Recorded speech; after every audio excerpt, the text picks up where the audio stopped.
ورحمة الله وبركاته.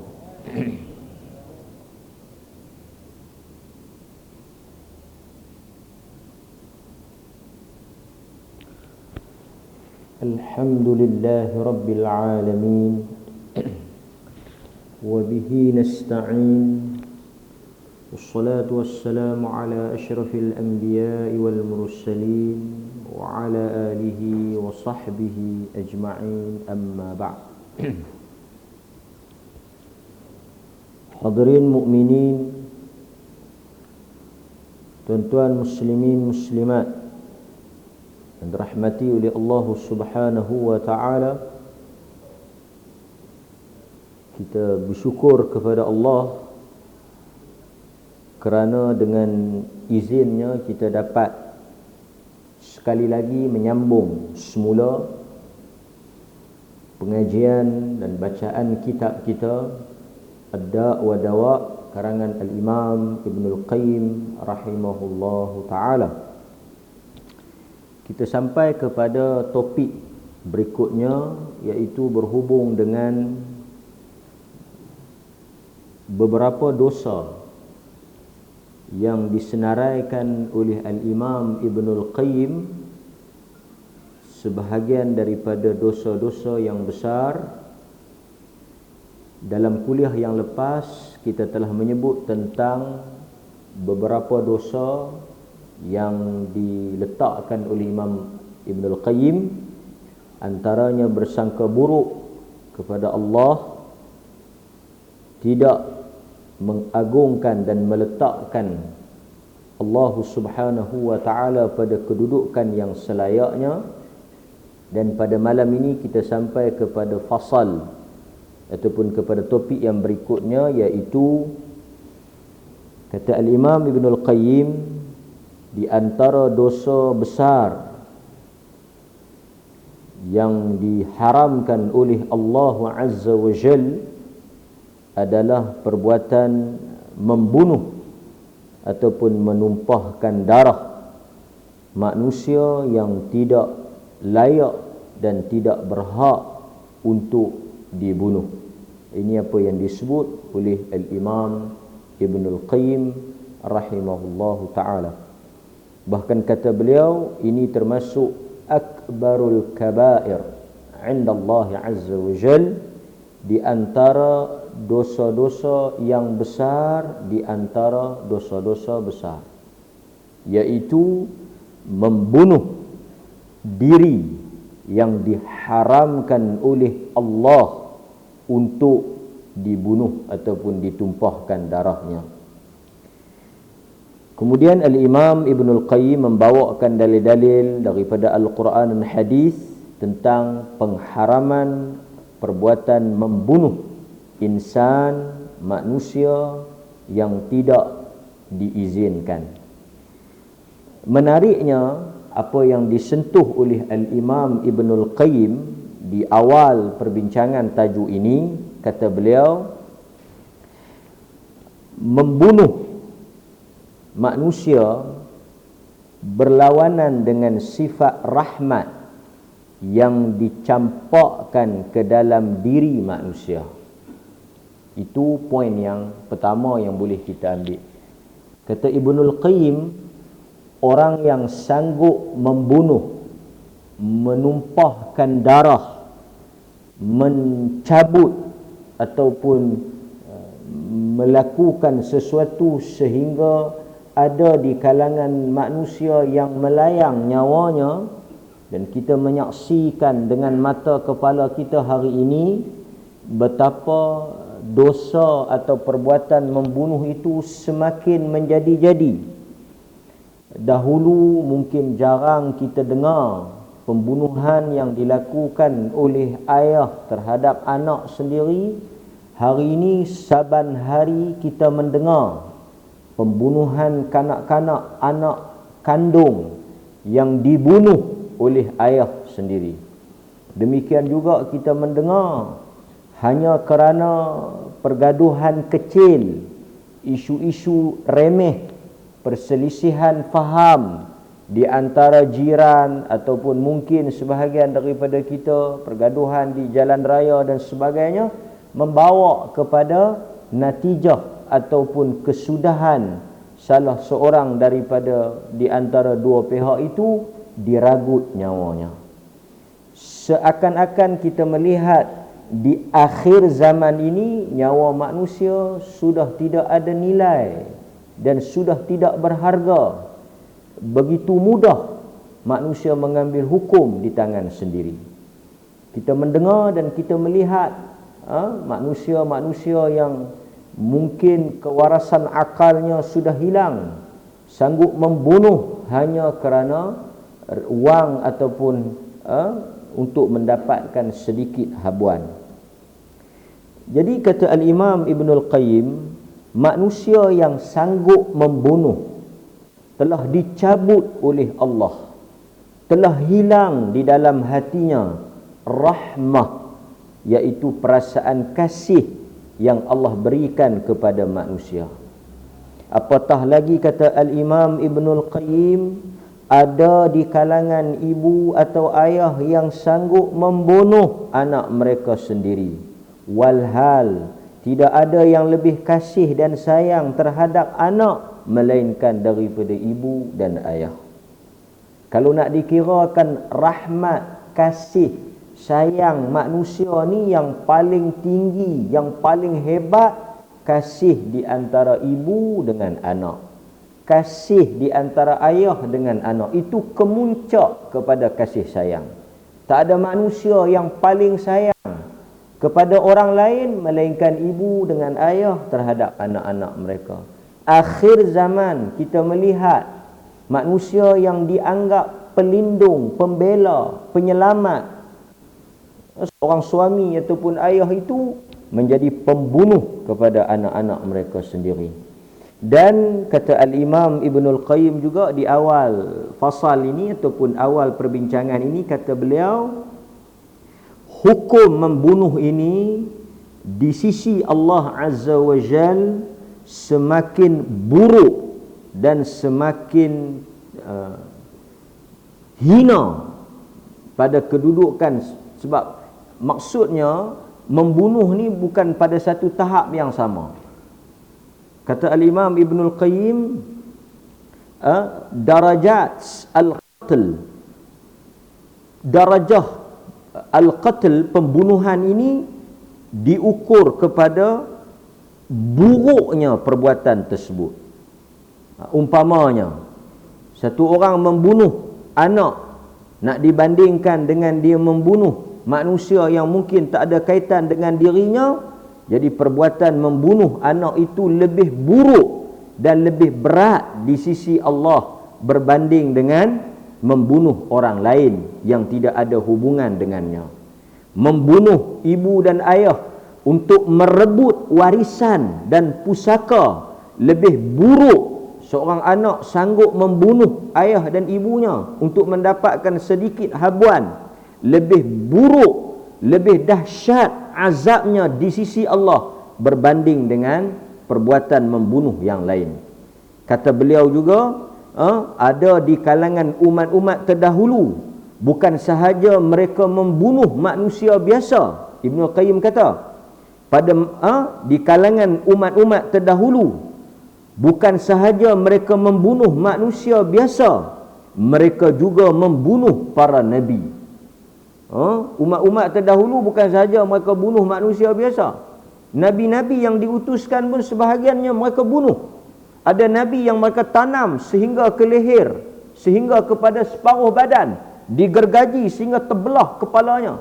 Al-Quran menyebut, wa yaqtuluna an-nabiyyina bighairil haqq dzalika bima asaw wa kanu ya'tadun. Quran sebut, wa yaqtuluna an-nabiyyina bighairil haqq, mereka itu membunuh para nabi, bukan seorang, nabiyyin. Mereka membunuh para nabi bighairil haqq, dengan tanpa perkara yang benar. Nabi mari bawa risalah, bawa dakwah, mereka tangkap, mereka bunuh, mereka bakar sebahagian nabi-nabi tersebut. Maknanya sebab itu tuan-tuan, Allah sebut tentang Bani Israel. Sebab itu kalau kita tengok, mereka boleh bunuh budak-budak, mereka boleh bunuh wanita, bahkan nyawa manusia tak ada nilai di sisi mereka. Itu bukanlah menghairankan kita. Apabila membaca sejarah Bani Israel itu, kita akan melihat mereka telah membunuh para nabi. Itu apa yang disebut oleh Al-Imam Ibn Al-Qayyim. Dan kata beliau juga, tentulah tak sama orang yang membunuh imam, membunuh para ulama, membunuh orang-orang saleh, yang menyeru kepada Allah dan Rasulnya, menasihati mereka kepada agama, tentulah tak sama dengan kita membunuh orang-orang biasa. Jadi kita boleh tahu daripada perkataan ringkas ini bahawa darajat, kedudukan hukuman membunuh itu, dosanya di sisi Allah berbeza. Kita membunuh satu orang manusia biasa, di sisi Allah dia dosa yang besar. Tapi kalau kita bunuh itu satu orang alim, yang mana dia hidup menyampaikan risalah, dakwah, mengajak manusia kepada Islam, manfaatnya besar, jasanya besar, dibunuh, maka tentulah azab dan seksaannya, dosanya di sisi Allah itu lebih besar. Itu apa yang cuba disampaikan oleh Al-Imam Ibn Al-Qayyim rahimahullahu ta'ala. Kemudian kita akan tengok beberapa dalil secara ringkas apa yang dibawa oleh Ibn Al-Qayyim, dan kita juga akan menambah sedikit dalil-dalil yang lain tentang ancaman daripada Allah Azza wa Jal dan daripada Nabi sallallahu alaihi wasallam tentang buruknya dosa membunuh. Antaranya Allah Subhanahu wa taala menyebut di dalam surah An-Nisa ayat 93. Ya. Dalam surah An-Nisa ayat 93, Allah Subhanahu wa taala berfirman, "Wa man yaqtul mu'minan muta'ammidan fajazaohu jahannam khalidan fiha wa ghadiballahu alaihi wa la'anahu wa a'adda lahu 'adzaban 'azima." Surah An-Nisa ayat 93. Sesiapa yang membunuh orang-orang beriman muta'ammidan, dengan sengaja. Kita ada dua kategori pembunuhan ni. Satu dia panggil membunuh dengan sengaja, membunuh dengan niat. Satu lagi membunuh tanpa niat. Ada dalam qisas, ada dalam hukum hudud, perbuatan membunuh dengan niat, dengan satu lagi perbuatan kita membunuh tanpa niat. Kita tak maksud nak bunuh dia, kita tak ada niat nak bunuh dia, tapi mungkin berlaku di luar daripada kahulan kita, terbunuh dia. Hukumnya tak sama dengan orang yang memang niat daripada awal nak membunuh.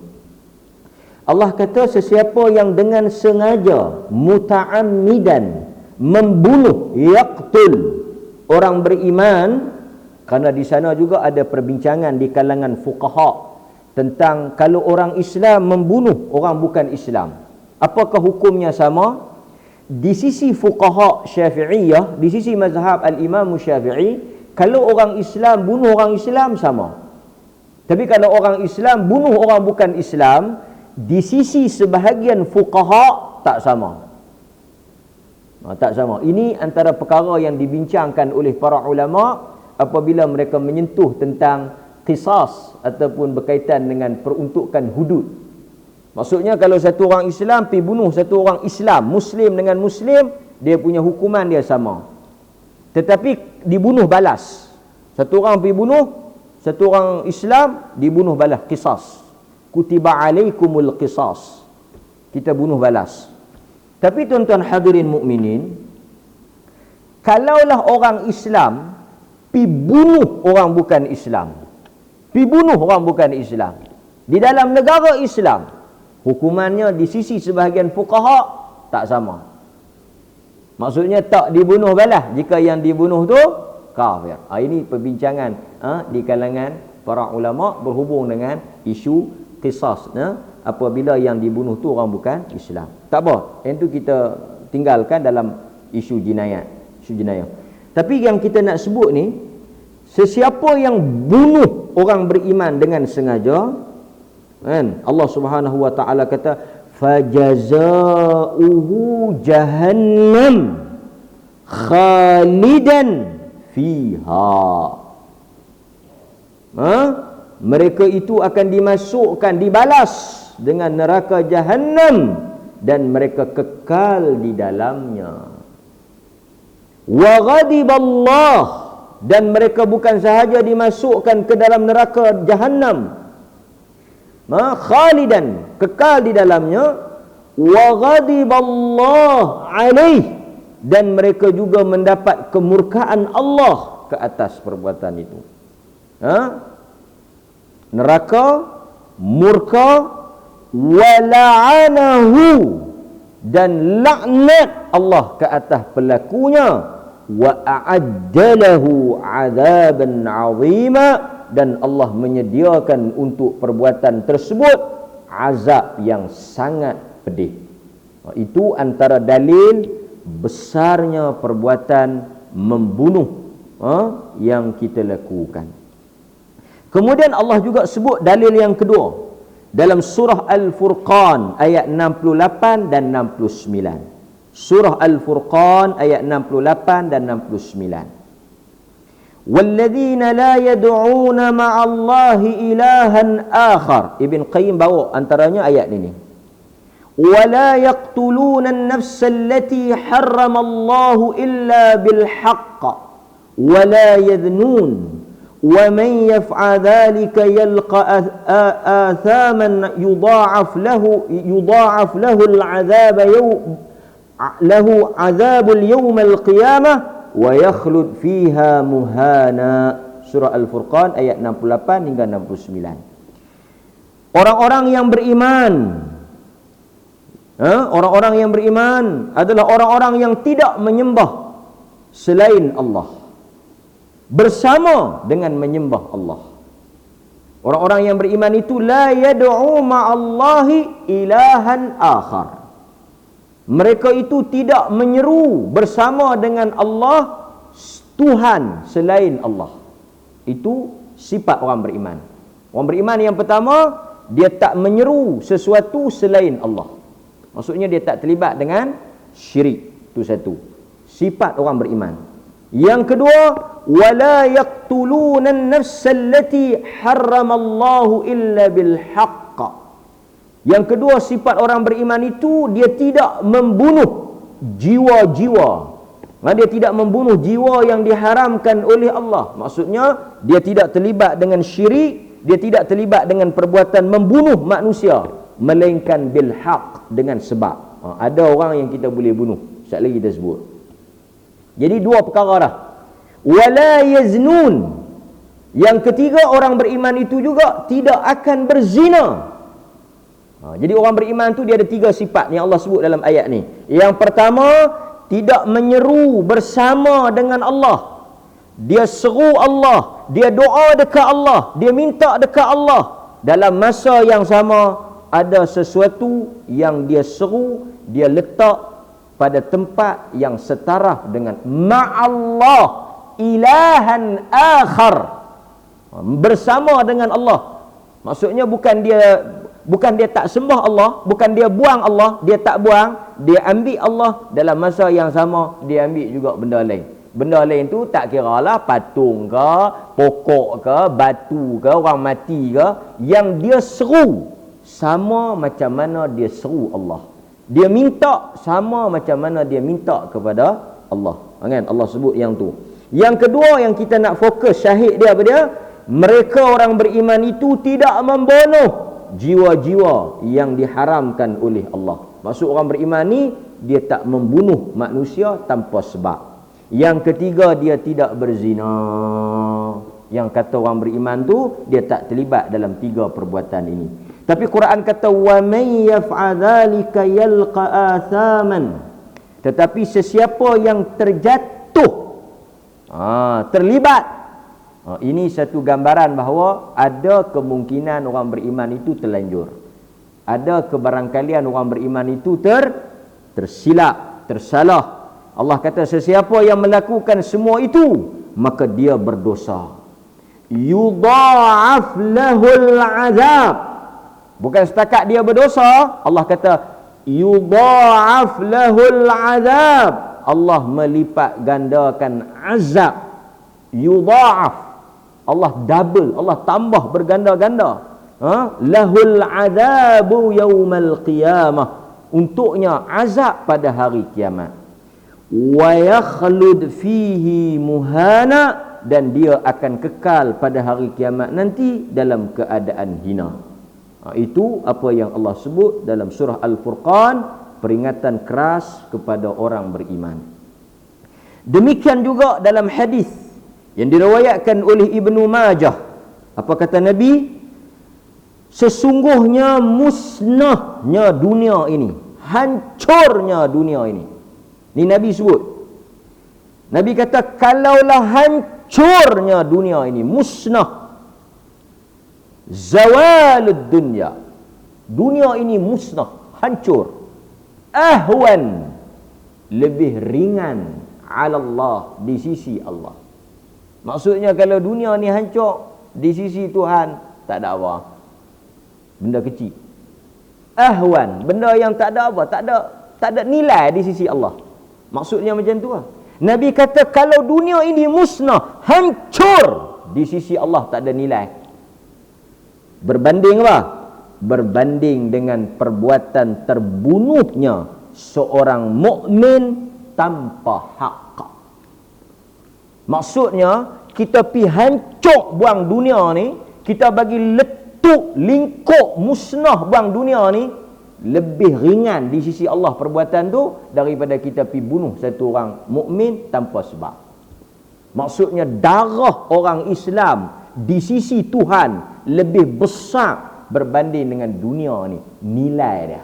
Dunia ni nak banding dengan darah orang Islam, tak ada nilai. Tu yang kata beratnya perbuatan menumpahkan darah orang Islam.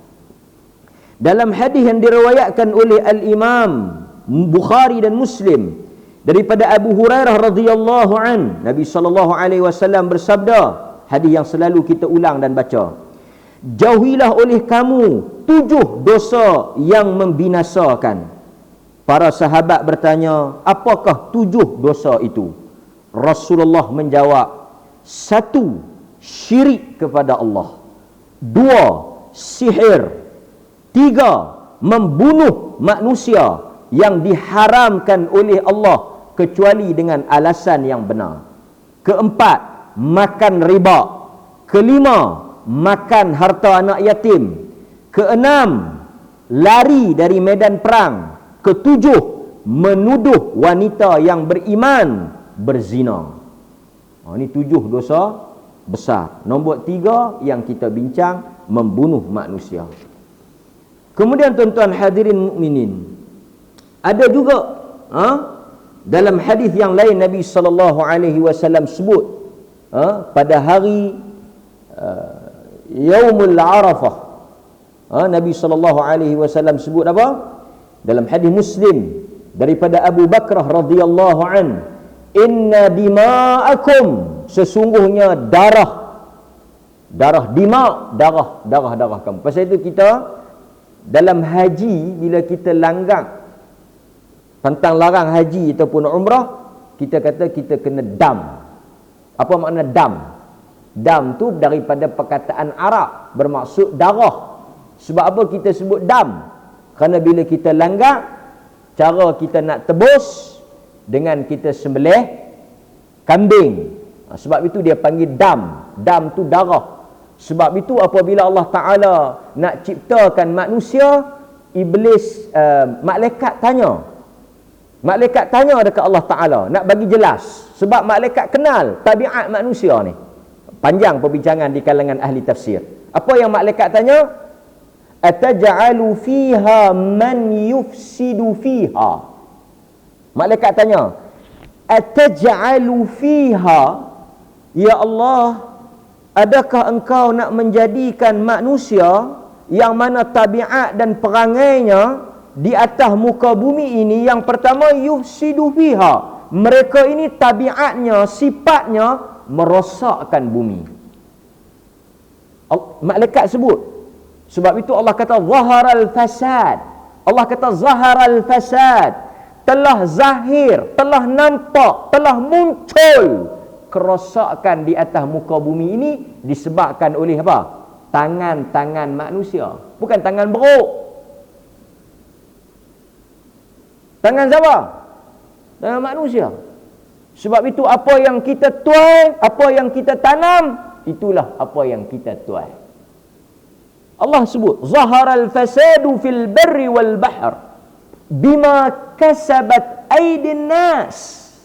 Allah kata aidin nas, tangan manusia yang buat.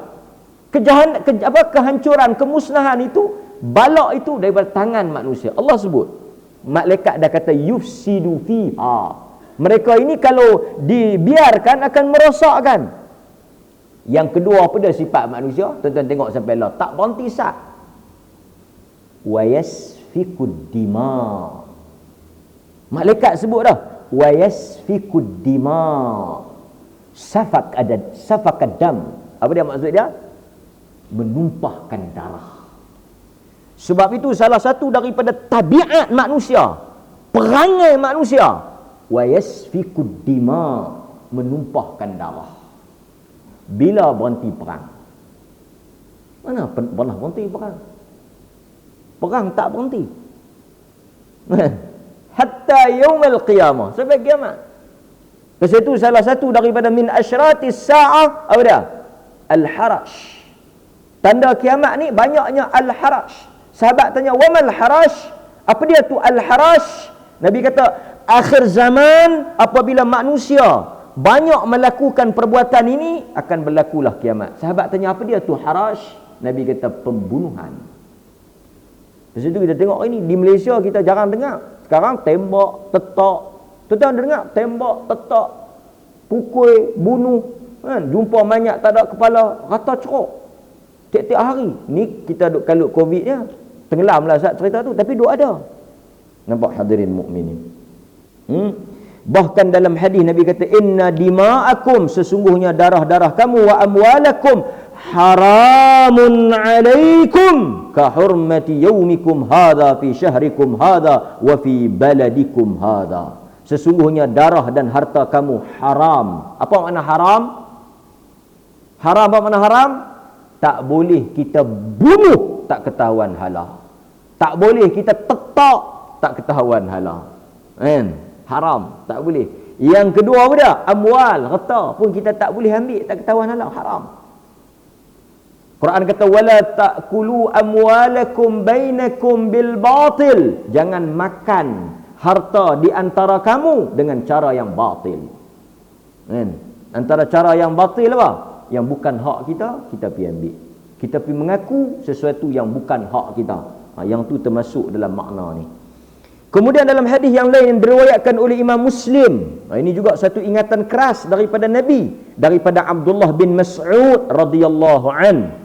Nabi kata apa? Daripada Abdullah bin Mas'ud, hadis sahih Muslim. Nabi kata, awwalu ma yuqda bainan nas yaumal qiyamah fid dima'.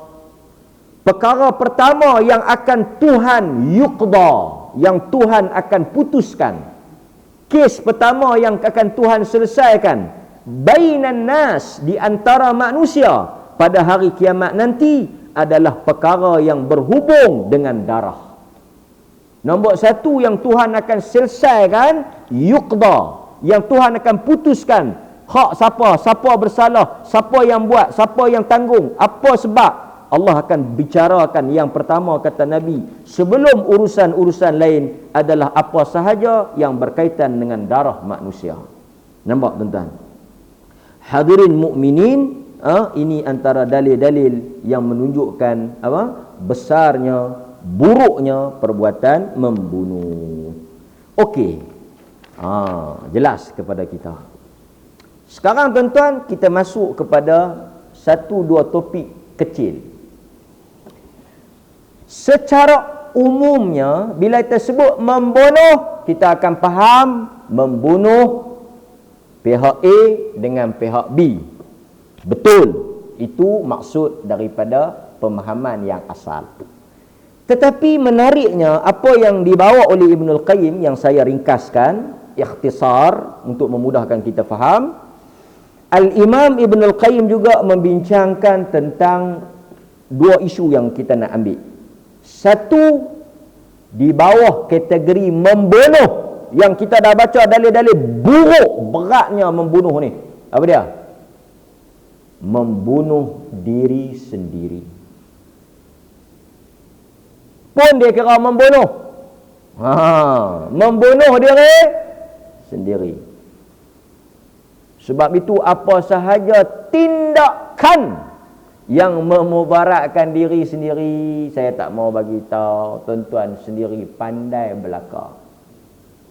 Apa sahaja tindakan yang boleh memubarakkan diri kita, yang boleh membahayakan nyawa kita, yang boleh membawa kepada membunuh diri. Sama ada dia pergi terjun bangunan, dia pergi terjun laut, dia pergi terjun jambatan, minum racun, gantung. Tuan-tuan, yang tu sekali kita sebut. Tapi ada yang dia bunuh diri dalam erti kata, satu, dia panggil secara langsung. Penin, tension, ikat tali, gantung. Yang ni dia panggil bunuh diri secara langsung. Okey, tak lagi kita sebut.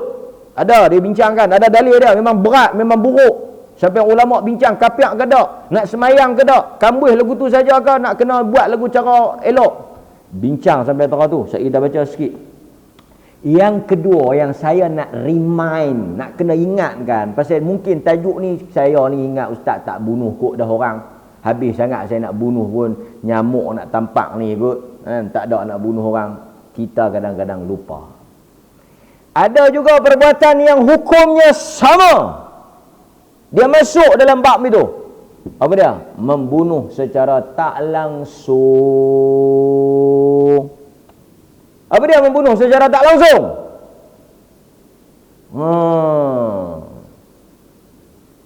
Sudah. Cukup. Bukan zakat diri dia saja dia bunuh orang lain sama. Dia bunuh orang lain sama. Sebab itu kalau tuan-tuan ada COVID, tuan-tuan pi bersin ke orang, berdosa tak? Tuan-tuan ada COVID, doktor kata positif. Tak apa doktor bagi sehari, awak nak pergi bersin habis kot arau. Dosa. Sebab dia memudaratkan orang lain. So tuan-tuan, apa sahaja tindakan tuan-tuan yang memudaratkan orang lain, membahayakan nyawa orang lain, dia masuk dalam topik ni. Dia masuk. Pasal tu topik ni bukan topik yang kita baca, yang kita rasa kok mana nak kena. Ada kaitan ke tajuk ni? Bincang buat apa?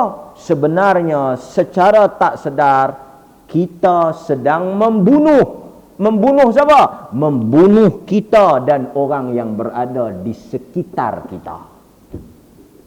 Kan? Bawa kereta tak bagi signal, tu pun bahaya. Membunuh orang. Kan? Bawa darah, bawa laju, tu pun bahaya juga. Kan? Bawa slow pun bahaya. Penat kita. Belah kanan darah, dia pergi bawa slow, belaga juga. Semua. Kalau gamak malam tak nampak, tak payah bawa lah. Memudaratkan orang, dosa besar. Kan? Pombang duduk lagu tu, kelam. Kan? Memudaratkan orang. Sekejap lagi dia kan, nak mengelak dia, mati habis orang. Nampak tuan? Apatah lagi benda-benda yang lain yang tuan-tuan duk buat, yang orang duk kata bahaya, mudarat, tuan-tuan buat. Kan? Saya tak mau sebutlah kerana kita nak mengekalkan keharmonian rumah tangga. Allah Subhanahu wa taala sebut dalam surah Al-Isra ayat 33. Al-Isra ayat 33 Allah kata apa? Wala taqtulun nafsal lati harramallahu illa bil haqq. Ini Allah kata janganlah kamu membunuh diri manusia yang diharamkan oleh Allah. Dan siapa yang dibunuh secara zalim, kami telah menjadikan warisannya berkuasa menuntut balas, dan padahal itu janganlah ia melampau dalam menuntut balas bunuh itu. Ini isu qisas.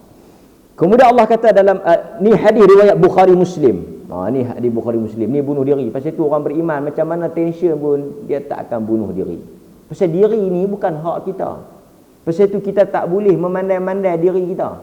Kita tak boleh ubah ciptaan Allah. Diri kita bukan hak kita. Kita tak boleh memandai-mandai. Pasal tu kita tak boleh bunuh diri, hatta minta cepat mati pun tak boleh. Nabi kata la yatamanni, tak boleh kamu berhajat, bercita-cita untuk mati, tak boleh. Bukan kata bunuh diri. Duk berangan, duk minta supaya mati cepat pun tak boleh. Nampak tuan-tuan? Dalam hadis Bukhari Muslim, Nabi kata apa? Man qatala nafsahu, siapa yang bunuh diri dia, bisyai udziba bihi yaumal qiyamah. Sesiapa yang bunuh diri dia dengan apa cara sekalipun, maka pada hari kiamat nanti Allah akan menyeksa dengan cara itu. Kalau dia gantung, Allah akan seksa dengan cara digantung. Kalau dia bakar, dengan cara dibakar. Kalau dia terjun, dengan cara diterjun. Dia naik tempat tinggi, dia terjun. Esok Allah seksa, angkat tempat tinggi, hempuk. Angkat tempat tinggi, hempuk. Mati, hidup, angkat, hempuk. Mati, hidup, angkat, hempuk. Macam tu lah. Dia buat macam tu. Macam mana dia bunuh dulu, macam tu Allah seksa dia. Nampak? Kemudian dalam hadis riwayat Al-Bukhari daripada Jundub radhiyallahu an, Nabi sallallahu alaihi wasallam bersabda, "Kana fi man kana qablakum rajulun bihi jurh, fajazi'a fa akhadha sikinan, pisau, fa kharra biha yadah, fama raqa'a ad-dam hatta mat." Usakan dia ni. Qala Allah Ta'ala badarani 'abdi bi nafsihi haramtu alaihi al-jannata. Nabi kata ada umat qablakum, sebelum hampa, yakni umat-umat terdahulu, rajulun bihi jurh, satu laki-laki luka. Lalu fajazi'a fa akhadha sikinan, dia tak tahan. Dia sakit, dia tak tahan. Dia buat apa? Dia pergi ambil sikin, pisau. Fakharra biha yadah, dia pergi kerak terus.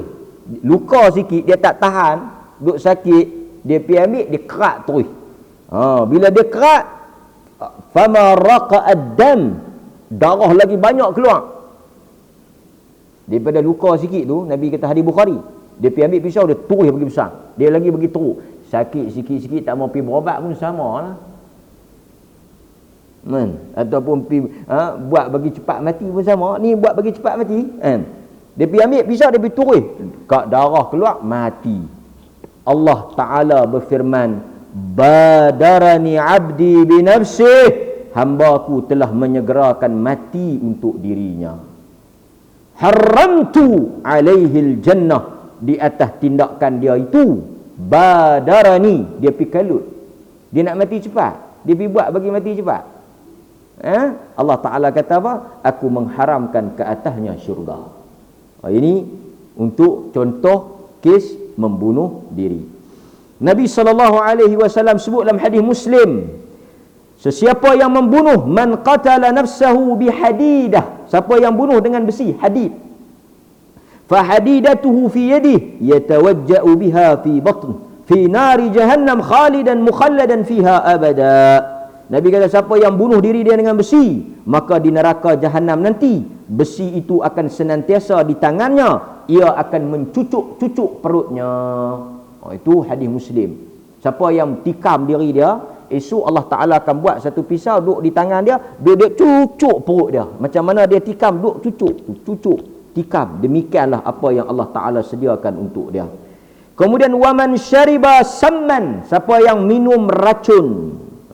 Yang minum racun tikus ke racun apa ke, fahuwa yatahassahu fin nari jahannam khalidan mukhallada fiha abada, dan di dalam neraka esok dia akan terus meminum racun itu selama-lamanya. Dia dalam neraka ni, tuan-tuan kena faham satu bab tau. Dalam neraka ni azab senantiasa bertambah daripada satu tingkatan kepada tingkatan yang lain. Dia bukan satu level. Azab ni, bila kita masuk level 1, dia tak duduk takat nombor 1 tu sampai kita keluar. Dia akan duduk, dia naik takat 1, level 2, level 3. azab dalam neraka dia bertambah daripada masa ke semasa. Dia bukan pada satu tingkatan saja. Itu kita kena faham. Azab api ke apa ke, kesakitannya bertambah. Sebab kalau sakit yang sama merli, kalau sakit yang sama tak ada biasa, dia akan rasa tak apa. Allah akan tambah. Kesakitan itu semakin meningkat. Itu asas dalam hukuman di dalam neraka. Kemudian Nabi kata, siapa yang terjun taradda min jabal, dia terjun daripada bukit, faqatala nafsah fahuwa yataradda finnar, dia akan terjun di dalam api neraka. Nampak? Itu hadis riwayat Imam Muslim. Hadirin mukminin, itu membunuh diri. Kata Al-Qadhi Iyad, larangan membunuh diri sendiri. Sesiapa yang membunuh dirinya dengan sesuatu, dia akan diazab dengan perkara tersebut di dalam neraka, dan dia tidak akan masuk ke dalam syurga melainkan jika dia mati di atas Islam. Nampak? Tetapi di sisi ahli sunnati wal jamaah, orang yang membunuh diri masih muslim selama mana dia tidak menghalalkan perbuatan tersebut. Ini apa yang disebut oleh para ulama ahli sunnati wal jamaah. Tapi kita tetap kata dia berat. Bahkan Nabi SAW tak pergi salat. Sehingga Al-Imam Nawawi bincang, kenapa Nabi tak pergi salat? An-Nawawi kata, orang yang mati bunuh diri muslim diuruskan seperti jenazah muslim. Tetapi kalau kita boleh faham apa yang disebut oleh para ulama, para pemimpin, imam, orang-orang salih tidak digalakkan pi, kerana Nabi tak pi. Pasal apa Nabi tak pi? Bukan kerana tak disalatkan, bukan dilarang salat, tapi An-Nawawi kata perbuatan Nabi tak pi menunjukkan perbuatan itu buruk, dan Nabi nak memberi amaran bahawa siapa yang buat benda ni dibenci oleh Allah dan Rasul. Jadi ini satu amaran keras kepada kita. Hadirin mukminin, itu antara apa yang boleh kita kaitkan di bawah tajuk membunuh. Bukan saja bunuh orang, bunuh diri kita sendiri.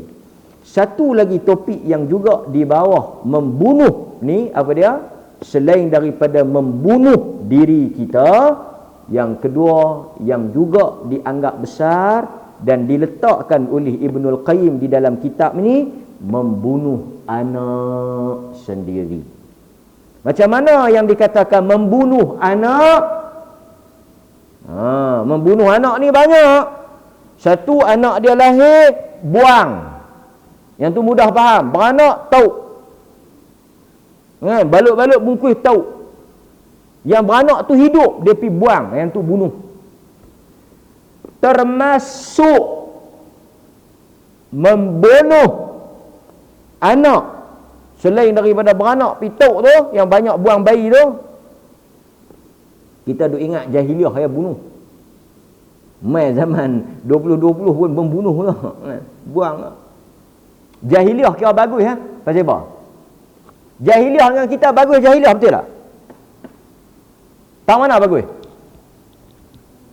Jahiliah bunuh anak perempuan saja. Jahiliah ni dia bunuh anak perempuan saja, anak jantan dia simpan. Mai yang kata wawasan moden apa bala, jantan perempuan terah dia tahu. Teruk kita daripada jahiliah. Tang tu kalah dah. Baik jantan, baik perempuan dia bunuh. Dia tahu. Jahiliah kalau tengok pun dia kata, kita duk ingat kita sakan. Ada lagi sakan. Kalau hawai kita. Nampak? Termasuk juga, kalau yang tu kita kata membunuh, para ulama juga memasukkan, dikatakan membunuh apabila kita melakukan pengguguran tanpa alasan syar'i. Pengguguran itu juga termasuk dalam dosa membunuh. Tuan-tuan kena beza. Satu dia panggil merancang. Boleh tak merancang? Boleh. Boleh tak merancang ni? Boleh. Antara dalil boleh merancang. Merancang ni maksudnya kita rancang tak bagi dapat anak. Sahabat kata, kunna na'zil, kami melakukan azal, yakni apa? Tak apa, azan tu secara ringkas berkaitan dengan anak ni. Satu, kita kata tadi dia buang anak dia, buang. Yang kedua, dia gugur tanpa alasan syar'i. Pengguguran ni ada ketika diharuskan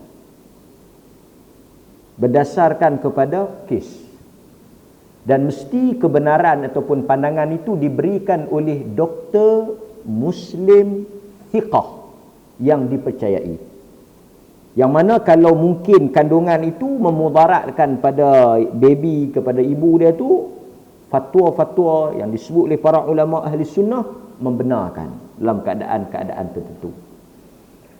Tapi kalau dia gugurkan kandungan tanpa alasan syar'i, tanpa alasan yang dibenarkan oleh syarak, yang ni juga dikategorikan sebagai membunuh.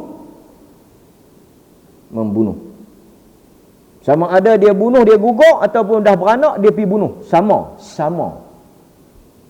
Dia lekat-lekat perut, dia tak mau, dia pergi gugur. Maka ubat ke apa ke, dia gugur. Tak boleh. Melainkan ada alasan yang kukuh. Boleh. Alasan yang kukuh tu kita nak tengoklah. Mungkin dari sudut emosi dia ke, dari sudut kesihatan, ekonomi apa semua. Banyak lah kita boleh tengok, bincang. Tapi tuan-tuan, yang ni yang kira lekat dah.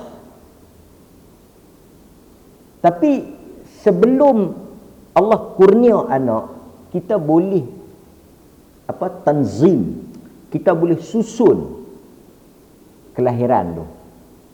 Bukan bermaksud kita, memang Nabi suka umat ramai, tapi kita juga kena lihat kepada banyak faktor lah. Bukan lagu kucing.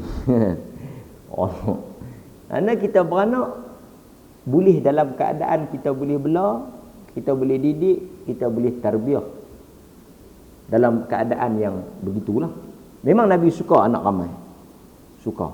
Bahkan Nabi doa pada Anas bin Malik, anak dia ramai. Kata Anas bin Malik, dia ada lebih 100 orang lebih anak cucu dia semua ni. Sampai sebahagiannya dia tak kenal. Ramai lah, banyak. Anas bin Malik, pasal Nabi doa dekat dia, bagus anak ramai. Tapi tuan-tuan, dalam Islam juga kita boleh dibenarkan, pertama faktor kesihatan, faktor ekonomi pendidikan. Maksud kita jaraklah. Tapi kalau andai kata Allah takdirkan rezeki itu ada, dan kita boleh untuk kita nak teruskan kandungan tu tanpa ada masalah kesihatan dan sebagainya, kita teruskan. Kerana Quran ada menyebut 2 ayat dalam Al-Quran tentang isu anak ni. Bunuh anak, bukan isu kecil, bunuh anak. Sebab itu seburuk-buruk pembunuhan yang kita bincang ni, bunuh anak. Bukan maksud bunuh lain tu tak elok, bukan maksud bunuh lain tu tak buruk, elok, tak, seburuk-buruk. Macam kita sebut seburuk-buruk zina, siapa dia? Orang yang berzina dengan jiran, isteri jiran. Nabi kata seburuk-buruk penzina, satu laki-laki pi berzina dengan isteri jiran dia. Itu kategori zina yang paling buruk, paling teruk. Tak ada teruk lah, paling tu paling teruk. Pasal jiran ni macam sahabat kata, kami dengar Nabi pesan tentang jiran ni, macam jiran ni faraid, boleh terima faraid, macam waris pesaka. Tiba-tiba pergi buat macam ni. Seburuk-buruk pembunuh, orang yang membunuh anak sendiri. Kerana apa? Nabi kata kerana dia takut anak tu makan daripada rezeki dia. Dia kata macam mana abang? Kalau beranak lagi, jam kita, jahanam kita, tak cukup lah. Lah ni pun duk tang ni dah ni. Tang parah hidung. Kalau hampir boh seorang lagi, hapus. Dia takut kalau anak ramai dia tak boleh bela. Dia takut anak, dia takut anak yang lahir tu berebut ambil rezeki dia. Dia kata, lah ni duk elok dah, etok duk bagi makan elok dah. Kalau ada lagi 2-3 orang tak cukup. Pasal apa? Nanti kalau dia beranak, dia main makan hak kita ni. Dia susah hati kat tu, Walah tuan-tuan, bila lahir budak tu, dia bukan makan rezeki kita. Dia ada rezeki dia sendiri. Yang dia punya, Tuhan dah letak dah. Yang kita punya bukan, tuan-tuan, bukan dia ambil yang pinggan kita. Tuhan bagi pinggan dia. Pinggan dia sendiri. Kadang-kadang kita pula pergi duk balas pinggan dia. Kita bukan baca, jangan baca, jangan baca lah kita duk ada rezeki banyak ni. Bila dia akan makan atas kita. Setiap manusia ada rezeki masing-masing. Yang berlahir tu dia pun ada rezeki dia. Dia ada rezeki dia. Kalau kita rasa dia lahir, dia ambil hak kita, artinya apa? Kita percaya kata Tuhan tak atok dan tak agih dengan betul. Pasal itu Allah sebut dalam 2 ayat. Satu, Al-Isra 31. Al-Isra 31. Kan, orang Islam dulu sakan tak tahulah pasal apa Allah ni kita kurang. Dulu kita tanya 13, 15, 10, paling kurang 6. Dulu paling kurang 6. 6 tu paling sikit lah. La ni 1, 2, 1, setengah kita tak nak dengar lah. 2, 1, 3. Kan, setengah-setengah orang tak boleh nak payah lah pasal bini dia operate takat 4, 5. Rezeki dia takat tu. Kita Nabi kata tazawwaj. Ni Nabi kata tazawwaj wadud. Nabi kata kahwin dengan perempuan yang wadud, yang subur, yang boleh beranak banyak. Nabi kata menikah. Kalau yang satu kurang 2. Tak ada masalah. Bagi 2. Harta kita banyak. Kita mampu. Kahwin je lah. Manusia yang paling baik, manusia yang paling ramai isteri. Dari sudut yang tak boleh belah apa semua tu tak saya nak cakap. Kadang-kadang rezeki kita ada, menikahlah. Isteri dah bertikai. Hang makan cukup.